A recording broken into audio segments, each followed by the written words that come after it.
I've been as far down as Key Largo today, Ooh. and I did a pretty good job, I think, getting it home and changing over and getting back up here. There are probably going to be about 3 or 4 state troopers coming up, so tell them that I'm not the guy that owns the big black Nissan Titan. But it really is an honor to be here, Linda, and I don't consider anyone putting me out for being here, but I will tell you this, it is great to be able to be called in as a standby for the governor. I don't have hair as white as the governor is getting there, but I do have a better tan than the governor.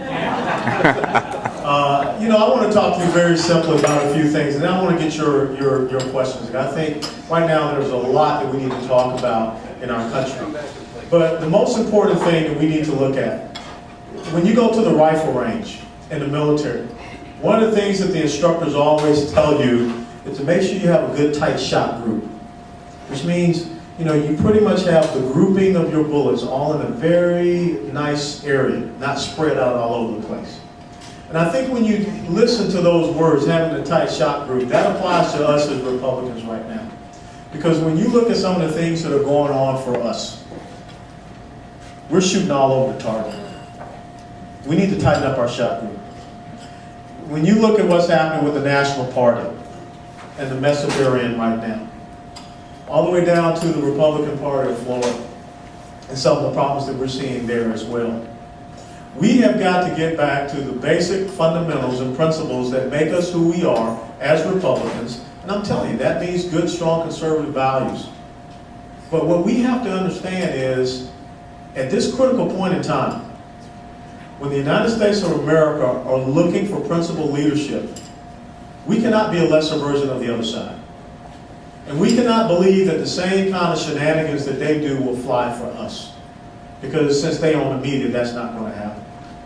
So what we need to make sure is that from the National Party on down, we have leaders that are focused on us being victorious in November of 2010. Because if we are not victorious in November of 2010, this country is on the road to perdition. And there can be no doubt about the challenges that we face right now. It is an ideological race for the soul of the United States of America. And I say that because when you look at the things that are coming out of Washington, D.C., when you look at that health care legislation that was signed into law, that thing was not about health, and that thing was not about care. When the fact that you have an amendment that was attached to it saying that the government now controls all college education loans, and if after 10 years you enter in a certain career field that the government deems worthy, your college loans are absolved. I kind of went back and did some reading this weekend. And I picked up the Communist Manifesto by Karl Marx and Frederick Engels. There's a lot of similarities in that book to what's happening right now. When you start looking at the abolition of property, 12 new types of taxes will come upon the American citizens out of that health care legislation. 3.9% surtax on Medicare, $500 billion in cuts, new IRS agents. This is not what America needs right now. When you think about the fact that we have an individual that is our president that's still out there campaigning and trying to get people to believe in this thing that he just signed into law, which someone needs to pull Representative Bart Stupak from Michigan onto the side and let him know something. That in our federal government system, an executive order does not trump law. And the day that an executive order begins to trump law, we're in trouble because of the precedent that established. See, what we need to do, we need to start having a very strategic mind and start thinking about what's happening in our country. This whole thing about filing suit against the fact the federal government coming in and saying that you must buy health insurance, this is a very important issue. Because when you go into the Constitution, you read the Commerce Clause, no matter how they try to twist it, does not apply to the federal government telling you as an individual American that you need to enter into a private contract with any type of business. They're trying to say it's just the same as buying car insurance, but no one tells you you have to buy a car. So what you have to realize is that if the federal government is able to tell the American citizen that they must purchase a certain commodity, where does it end? What kind of car are you going to drive? What kind of food you're going to eat? Where your children can attend college? That's why I tell you that this is an ideological race for the future and the legacy of this great republic that we have. And if we as Republicans don't understand first and foremost, what is it that makes us who we are?